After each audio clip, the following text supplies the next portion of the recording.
ദാ ഇപ്പൊ ചായ ഉണ്ടാക്കി വെച്ചതേ ഉള്ളൂ, പോയെടുത്ത് കുടിച്ചോ. ചായ അല്ല, ഒരു കുപ്പി വിഷം ഉണ്ടെങ്കിൽ എടുത്തു വെക്ക്, അത് കുടിക്കാം. ഇനി എന്തിനാ ജീവിച്ചിരിക്കുന്നേ? എന്താടി? ഒരു MLA വന്നിരിക്കുന്നു. എന്താടി, എന്താ നിനക്ക് പറ്റിയത്? എനിക്കൊന്നും പറ്റിയിട്ടില്ല, ഇനിയൊട്ട് പറ്റുകയില്ല. പറ്റിയതൊക്കെ ഇവിടുത്തെ മൂത്ത മോൾക്കാ, ദേവിക മോൾക്ക്. ഒരു MLA കാരണം നമ്മൾ ഇനി എങ്ങനെ ജീവിക്കുമെന്തോ. ഒരു കാര്യം ചെയ്യേ, വല്ല കറുത്തമുണ്ടോ പുതപ്പോ വാങ്ങിച്ച് സ്റ്റോക്ക് ചെയ്യേ. നാട്ടുകാരുടെ കണ്ണി പെടാതെ പുതച്ചുകൂടി നടക്കാൻ. എന്താ ശരി, കാര്യം പറ. ആദർശപുത്രിയെ ആദ്യത്തെ ഭരണപരിഷ്കാരം നടത്തി. രാജ്യസേവനത്തിന് ഒരു പൊൻതൂവൽ. KK ഗ്രൂപ്പിന്റെ മാലിന്യ പ്ലാന്റിന് സർട്ടിഫിക്കറ്റ് കൊടുത്തു. എന്തോന്ന്? ജനങ്ങൾ മുഴുവൻ എതിർക്കുന്ന പ്ലാന്റിന് ദേവിക അംഗീകാരം കൊടുത്തുന്നോ? ഏയ്, ഒരിക്കലും ഉണ്ടാവില്ല. ദേവിയോട് നിനക്ക് വിരോധം ഉണ്ടായിരിക്കും. ആ നവീനുമായിട്ടുള്ള കല്യാണം ഉടനെ നടത്താൻ നിർബന്ധിച്ചതുകൊണ്ട്. എന്ന് വെച്ചാൽ അവളെ കുറിച്ച് പച്ച നുണ പറയരുത്. പച്ച നുണയാണോ പഴുത്ത നുണയാണോ എന്നൊക്കെ ന്യൂസ് ചാനലിൽ വന്നു തുടങ്ങിയിട്ടുണ്ട്. വച്ചു നോക്കിയാ മതി. അല്ലെങ്കിൽ പിന്നെ നേരിട്ടങ്ങ് വിളിച്ചു ചോദിച്ചാ മതി, അറിയാലോ.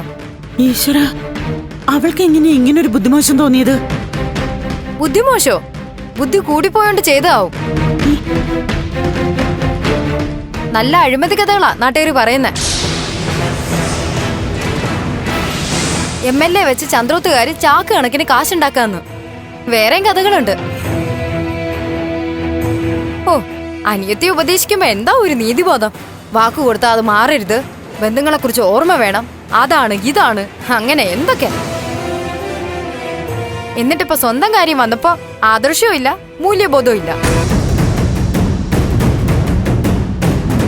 അന്ന് ഉദ്ഘാടനത്തിന് വരാന്ന് പറഞ്ഞിട്ട് കാലി മാറിയപ്പോഴേ ഞാൻ കുറെ കരഞ്ഞതാ. പക്ഷെ ഇപ്പൊ തോന്നുന്നു അന്ന് MLA വരാഞ്ഞത് നന്നായിന്ന്.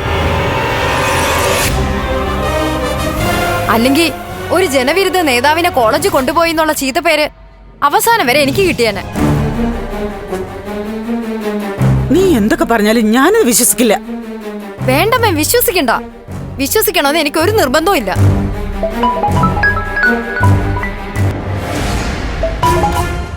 ഹലോ, ആരാ?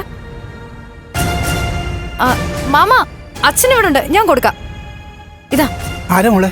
അച്ഛനാ, സംസാരിക്കേ. ആ, രാമേന്ദ്ര. എന്താ രാമേന്ദ്ര? രാമേന്ദ്ര, ഞാൻ ചോദിക്കാം. അയ്യോ, എനിക്കറിയില്ല അത്. ഞാനിപ്പോ രാമേന്ദ്രൻ പറയുമ്പോൾ അറിയുന്നത്. രാമേന്ദ്ര, ആരാ വിളിച്ചത്? രമണിയുടെ ഭർത്താവില്ലേ രാമേന്ദ്രൻ? വിളപ്പംകോടല്ലേ വീട്. അവിടെ പ്ലാന്റ് സ്ഥാപിക്കാൻ ദേവിക അനുവാദം കൊടുത്തതിനെതിരെ വലിയ പരാതി പറയാ. പരാതിയൊന്നുമല്ല, പച്ച തെറിയ പറയുന്നത്. അവന്റെ സ്വഭാവം നിനക്കറിയാലോ. നാട്ടുകാരൊക്കെ ദേവികയ്ക്കെതിരെ സംഘടിക്കാൻ പോവാന്ന്. ഇപ്പൊ സമാധാനായല്ലോ. മോള് നാട്ടുകാരെ മുഴുവൻ ശത്രുക്കളാക്കിയെന്ന് മനസ്സിലായല്ലോ. കയറ്റിന്റെ ഇരട്ടി വേഗത്തില് നാട്ടുകാരെ ഇറക്കി വിട്ടോളൂ. പ്ലാന്റിനെതിരെ കോളേജിൽ ആക്ഷൻ കൗൺസിൽ ഉണ്ടാക്കിയിട്ടുണ്ട്. അവരിരട്ടി ശക്തിയോടെ MLAക്കെതിരെ തിരിയും. അവരുടെ മുമ്പിൽ ഞാനും കാണും.